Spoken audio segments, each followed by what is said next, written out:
일단 뭐 오늘 10시부터 하는데 네. 타결 될까요? 이거 되게 참 우문이긴 합니다만 제일 궁금해하시는 게 이 질문일 것 같아서. 뭐 저도 뭐 100% 확답 못하지만 그렇죠.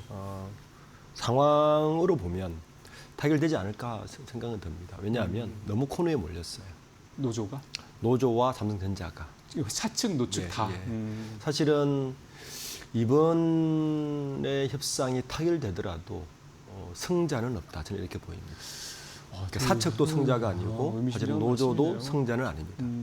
결론적으로.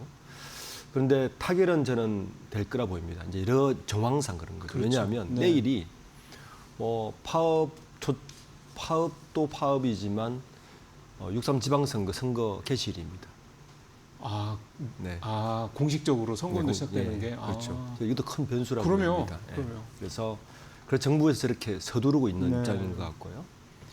또 그렇기 때문에 너무 양쪽, 특히 이제 노조 쪽을 뭐 언론부터 시작해서 콘으로 모는 것도 저는 장기적으로 보면 결코 바람직하지는 않다. 이렇게 보입니다. 네. 삼성전자의 어떤 잠재 성장 측면에서 보면 그런 어떤 언론 네, 기사를 그런- 우리만 보는 게 또 아니기 때문에. 네, 저는 굉장히 우려스럽습니다. 사실 네, 네. 그런 부분이 우려스러워서 어쨌든 뭐 결론적으로 말씀드리면 저는 타결은 될 것 같고.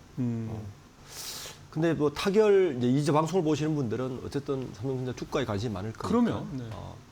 저는 타결 될 거라는 부분은 이미 많은 주가에 조금 선반영이 돼 좀 있다. 선반이 돼 있지 않나라는 저도 생각도 그렇게 듭니다. 생각합니다. 네.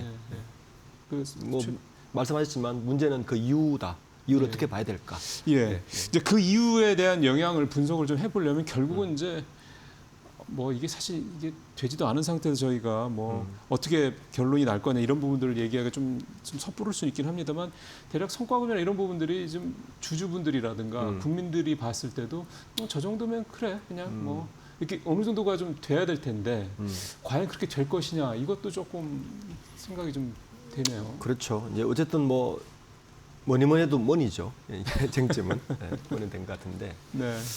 쟁점은 딱 결론적으로 한 세 가지로 줄일 수 있을 것 같아요. 쟁점은. 뭐예요? 첫 번째는 성과급을 영업이익이 얼마나 줄 것이냐가 첫 번째 쟁점이죠. 네. 이제 역시. SK 하이닉스가 10%를 줬으니 네, 네. 노조 쪽에서는 그래도 우리가 자존심이 있지 15%는 받아야 되지 않느냐 하는 거 사실은 그거예요. 네, 시작은 그거였죠. 시작은 그거였어요. 네. 이제 그 이야기를 하면서 어떤 두 가지 쟁점이 생겼는데 15%를 주려고 하니 현행법에 걸려 있는 게 그 PSI라는 제도가 있지 않습니까? 삼성전자는 성과급 제도가 현재 있단 말이에요. 원래 있죠 삼성전자가. 그 원래 있는 성과급 제도의 한계가 뭐냐면 연봉의 50%의 글라스홀을 상한선을 정해놓은 거예요. 그러니까 그 상한선이 있는 한에서는 이 10%건 15%건 줄 수가 없습니다. 예. 그래서 이 상한선을 폐지하는 게 두 번째 쟁점이에요. 그렇죠. 그리고 마지막 쟁점이 뭐냐면 이걸 일시적이고 아니고 제도화 시키라는 겁니다. 이게 좀 부담스러운 부분이죠. 그리고 이제 최근에 들어온 쟁점, 이제 지금 아마 10시부터 협상이 시작하면 이 부분 때문에 협상이 좀 난항인 것 같은데, 잘 알듯이 삼성전자는 반도체 사업부가 있는 DS 사업본부 내에도 네. 메모리, 파운드리, 파운드리, 시스템 LSI 세 개가 LSI 있는데 세 가지가 있죠. 노조 측에서는 70% 그러니까 영업이익의 15%를 10%건 15% 정해지면 그중에 70%는 이 세계 사업본부에 동일하게 줘라. 근데 파운드리랑 LSI는 적자인데? 그렇죠. 그럼 동일하게 개념이 주고 이상한데? 나머지 30%를 가지고 사업부별로 다른 DX 이런 데 DX를 주라. 줘라. 아니 DX가 아니고 반도체 내에서만. 또 반도체 내에서요? 내에서만. 저는 이 부분이 지금 뭐 사측이나 노조 측 내에서도 굉장히 좀 엇갈리게 하는. 왜냐하면 지금 현재 삼성전자 노조 협상을 벌이고 있는 노조가 사실은 DS 본부 사람들이 80% 이상이거든요. DX 사람들은 없고. 그러니까 몇 가지 갈등들이 있습니다. 그러겠네요. 일단 DS와 DX의 갈등도 있고 DS 내에서의 갈등도 있고 이런 부분들이 지금 디테일의 악마라고. 그러니까 이 부분들이 아마 10시부터 앞에 이야기한 쟁점들은 어느 정도 접근을 한 것 같아요. 느낌이. 예를 들어서 이제 15%인데 이 15%를 주되 사측에서는 200주 넘었을 때만 하자. 영업이익. 영업 200주 넘었을 그리고 우리가 1등을 했을 때만 하자. 1등 했을 이 두 때만. 옵션을 걸어서 영업이익의 영업이익이 어느 정도를 일단 상한선은 없앤 것 같아요. 상한선 없앤 것 같고 거기는 합의한 것 같고 네. 여기는 이제 요 사측의 요 부분만 남아 있었어요. 요거는 어느 정도 접근이 가능할 것 같은데 이 뒤에 부분이 저는 디테일의 악마가 있지 않나. 그래서 뭐 노동활동 얘기도 자꾸 나오고 네. 뭐 집행부에서 어느 간부가 뭐 이럴 바에는 다 분리해버려 뭐 이런 얘기도 나오고 뭐 그러니까 그렇게 했던 SK 것 같아요. 하이닉스하고 동일하게 이게 줄 수가 없는 거잖아요. 그런 거죠. 네. 그러니까 굉장히 복잡해서 뭐 그래서 일부 전문가들은 삼성전자를 DS와 DX를 사실은 쪼개야 되는 거 아니냐 구조적으로 반도체 네. 회사와 그렇지 않아서 뭐 이런 얘기가 나오는데 그럼 지켜볼 일이고 어쨌든 쟁점은 네. 요 가지고 마지막 부분 디테일의 악마가 좀 숨어 있는 것 같습니다. 근데 앞서 이제 누가 그러니까 결론이 어떻게 나든 합의가 되더라도 그래서 파업으로 가지는 않더라도 노도 그렇고 사도 그렇고 다 어쨌든 패자가 될 수밖에 없는 구조가 되고 있다. 이제 그만큼 후유증이 불가피한 상황이 되고 그도 있다, 이 그럴 말씀이네요. 것이 예. 사실 삼성전자 노조가 생긴 지 얼마 안 됐어요. 맞아요. 네. 사측도 노조를 상대해 본 경험이 없습니다. 적죠. 네, 네. 그래서 이 정도 글로벌 회사가 본인들의 문제를 스스로 해결을 못해? 저는 이게 첫 번째인 것 같아요. 대외 신인도 하락이 되겠군요. 이걸 어떻게 정부에다가 맡겨? 그렇죠. 이 부분이 저는 아주 치민적일 것 같아요. 사측 입장에서. 왜 이런 문제를 국가적 문제까지 이렇게 들고 나와서 본인의 문제를 해결할 못할 정도의 이해 시스템이야? 그리고 또 이재용 회장이 대국민 사과까지 했잖아요. 그렇죠. 거기에 사실은 노조 측에서는 한가족이라고 묻고는 직원들에 대한 배려는 없었습니다. 이 부분이 사실 화나게 하는 거였고 반면에 이제 노조 측은 좀 뭘 잃었냐 하면은 일단 낙인이 찍혀버렸습니다. 네. 네. 자기 이득에만 너무 그렇죠. 이렇게- 자기 이득에만 몰입했고 네. 심지어는 같은 삼성전자 정규직 내에서도의 네. 차별을 둠으로써 네. 일종의 연대감을 상실해버렸습니다. 상실했죠. 맞습니다. 그래서 이 부분 그렇죠. 그래서 네. 사측도 저는 승자가 아니고 노측도 승자가 아니게 됐다 이렇게 보입니다.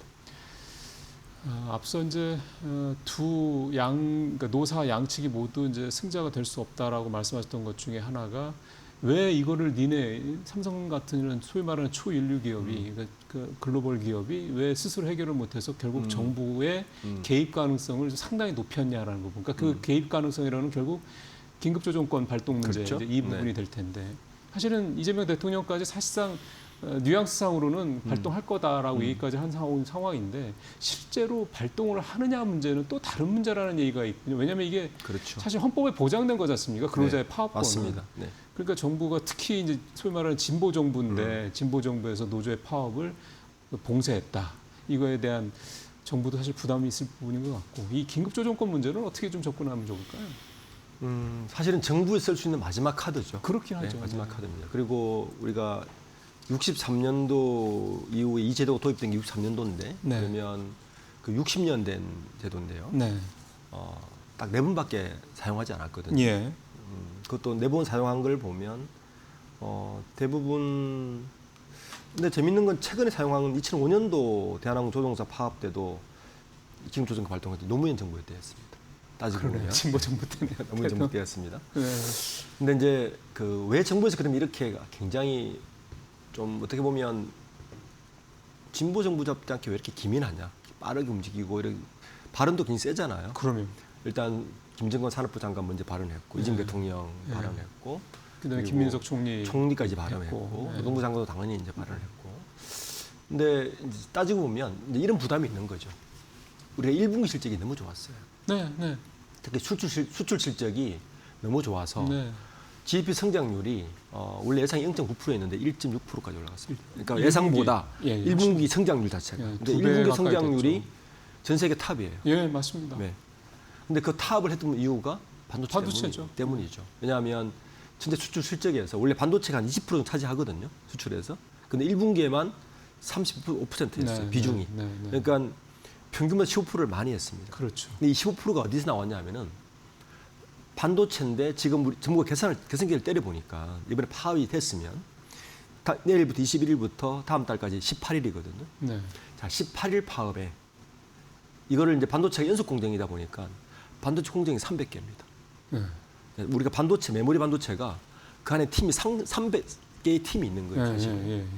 근데 이게 이제 한번 멈추면 다시 가동하려면 최소 2주에서 3주 걸립니다. 네. 그러면 계산해 보면 한 달하고 1주 그 6주, 5주, 6주가 날아가요. 그게 이제 매출도 날아가고. 그러니까 이게 날아가 버리면 이제 GDP로 이제 환산할 수 있을 거 아닙니까? 그렇죠. 그러니까 이제 정부에서 한국은행에다가 지시를 내린 거죠. 이거 했을 때 어떻게 어느 정도 될 거 아니야. 어제 한국은행에서 이제 리포트를 냈는데 GDP 성장률 0.6% 날아간다는 거예요. 0.6%가 날아간다고요? 아이고야. 0.4에서 0.6이라 이야기해요. 수출까지 다 날아가니까. 정부에서는 이게 가장 부담스러운 부분입니다. 그렇죠. 네.